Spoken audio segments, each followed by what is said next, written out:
Hello everyone, I am Manoranjan H, Assistant Professor of Commerce, Government First Grade College, Bagepalli. Today we shall discuss on strategic human resource management, which is prescribed by Bangalore North University for fifth semester BBA. The topic which we are going to discuss today is non-traditional investment approaches. The previous video or session we discussed on various ethical implications of employability. So today we shall discuss on non-traditional investment approaches with special reference to employees human resource organization. The outcome of the particular session or video will be you will be able to explain the non-traditional investment approaches in strategic human resource management. Let us start. As you can see in this particular slide, there are two important non-traditional investment approaches in an organization. One, disabled while employed, and another one is disabled prior to employment. This is special reference to an employee at workplace and not at the workplace. There are two important parameters of non-traditional investment approaches. Let us start with the first one, which is disabled while employed. So many employees who are working will be disabled due to many reasons. We have two important things here. One is on the job and another one is off the job. There are two parameters here. An employee who is working in an organization met with any kind of accidents, how the organization will treat him or her. So it definitely matters a lot. And off the job when he is not, but is working as an employee of an organization but not at the working hours, he will be at home or somewhere else, but not at the work, still is considered as an employee. Or anything happens to him, so how an organization considers him, because all employees are in the previous videos and sessions we discussed, employees are assets to the organization. How every organization treat his employees will matters a lot. So we will take the first one, on the job, which is like this is disability will happen during the working hours while working at premises. So the employees will be working when we can see in the factories or some in organizations where employees will be working with huge equipments and materials like that. So anything will happen to them, like something happens means they will be insured, and proper care should be taken care by the organization for those employees. These are like ethical parameters of an organization. So this is on the job, disability happens. Second thing is off the job. This is not at work premises, but surely after the start of an employment relation. I already told you, disability of an employment happens not during the working hours like 8 hours, 10 hours like that, maybe at home or some outside the organization premises. Definitely this will also be considered, because all these employees are assets to the organization, they are employable, and how organization treat them definitely matters a lot. So this is disabled while employed. This is a non-traditional investment approach, because organizational investment on them, importance of organizational investment on them matters a lot. So this is first thing. Second thing, disabled prior to employment. Employee doesn't is not got the any employment opportunity. Disability happens, how the impact will be there. So there could be any form of disability, like mental health, physical disability, physically handicapped, something like that, and learning disability, is not able to cope up with the maturity level, the knowledge is very low. So how this is a second important parameter of non-traditional investment approach, because how investment should be made on those employees or those people matters a lot. So these are the two important parameters, I can say, disabled while employed and disabled prior to employment of non-traditional investment approach. In this particular slide, you can clearly say investment in disabled employees. So you can see it. The HR investment involves providing support programs that return disabled employees back to workplace. I already told you, the employees who are working in an organization, how will be insured. Organization should take maximum care of the employees, because they are the assets. They will work for the organizational betterment. So their investment on those employees like insurance or ESI, medical facilities, benefits to their families, everything should be taken care by the employees, and they should make them, if they are disabled at workforce, they should treat them well and back to workforce. They should make sure they are coming back to the office and work properly. Second thing, you can see companies relies on long-term disability insurance funds. I already told you, these organizations will tie up with the insurance companies outside. The premiums will be paid by the organization and with the employees as well. But total care, like, uh, as, as we can see, there are so many insurance companies who are tied up with the organization, and minimum 6 lakhs, 7 lakhs, 10 lakhs guarantees will be given for employees who are working in an organization, and their complete life, family, everything is protected. Next, the law also favors on the investment in disability employees. See,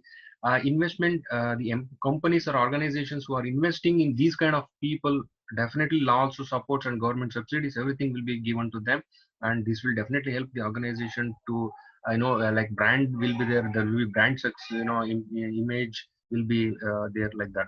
So next we have disabled workers may become even more attractive source of labor when there are low labor shortages. See, when there are labor shortages, additional work has come, additional projects to be handled that, unforeseen circumstances will be there. Those times when minimum or normal working labors will not be there, these disabled people will be taken care for that particular task accomplishment. So these are the investment in disabled employees parameters.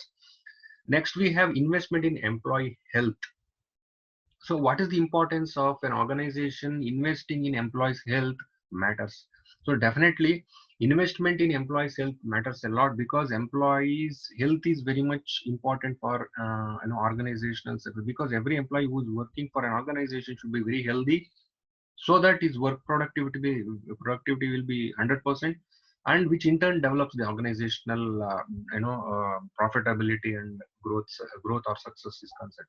So we have investment in employees health increases the productivity of employees. See, I already discussed, uh, because healthy atmosphere or healthy employee contributes 100% to the work accomplishment of an organizational tasks, and project will be delivered on time, and of course there will be good name, brand, profitability, everything will come hand in hand.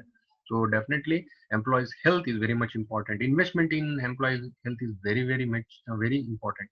Next, companies provide nutritious food and good medical care to its employees, because you can see many companies will provide, as far as hygiene is concerned, they will be given all the facilities with reference to food.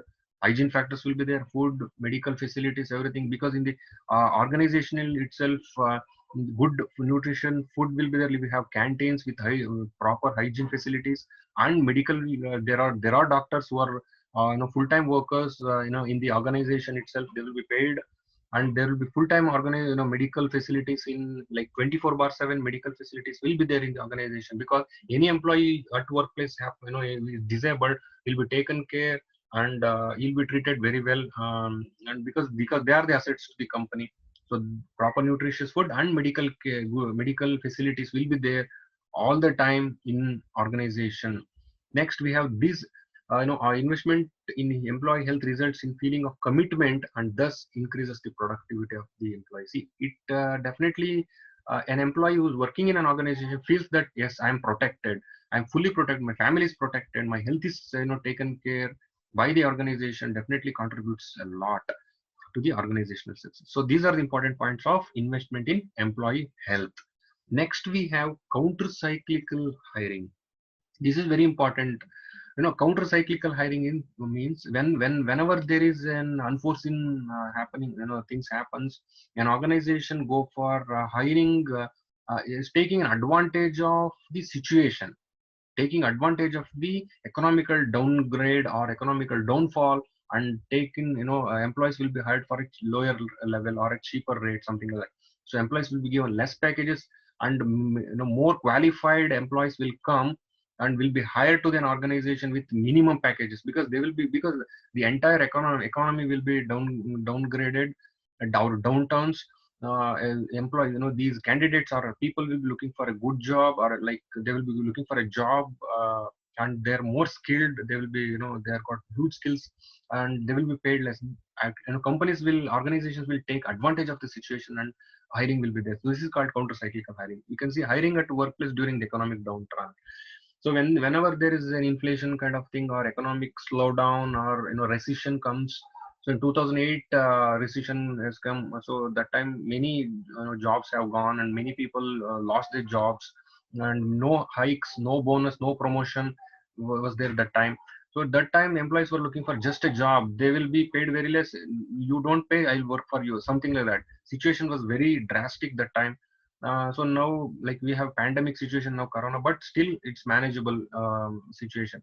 So the employer gets better workforce in less packages. See, uh, the employers will extract the work from employees, skilled employees, and get more productivity and profitability. But if the employees will be looking for only job, they will be least bothered about the packages, salaries. They will be paid less and taking advantage of the situation. So this is the overall picture of counter cyclical hiring. So in these three slides we discussed on various you know employment or non-traditional investment approaches in strategic human resource management. Like, we have disabled with while employed, and which is on the job and off the job, and disabled prior to employment, and investment in disabled employees. What is the importance or benefit of investing in disabled employees? We discussed all these things, because they are the since they are the asset to the company. Each and every organization should invest more and more on these people, because they will be, whenever there is an unforeseen circumstances comes, their work, their skill will be taken care, they'll be used. And investment in employee health, we already discussed. There are many, no organization is taking bad decision on employee health. Every organization, it is very important for them to take very good care of their employees health, and insurance will be there. There'll be even benefits, medical facilities, food hygiene facilities. There will be even good proper food facilities, everything. So which in turn helps employee health, the proper employee health, which in turn definitely helps productivity, again profitability and organizational development. In counter cyclical hiring, we discussed taking advantage of the economic downturns and hiring workforce during an economic downfall or a recession kind of thing happens. So these are the important non-traditional investment approaches in strategic human resource management parameter. By this, I end my presentation on different investment perspective with reference to non-traditional in strategic human resource management. Thank you so much.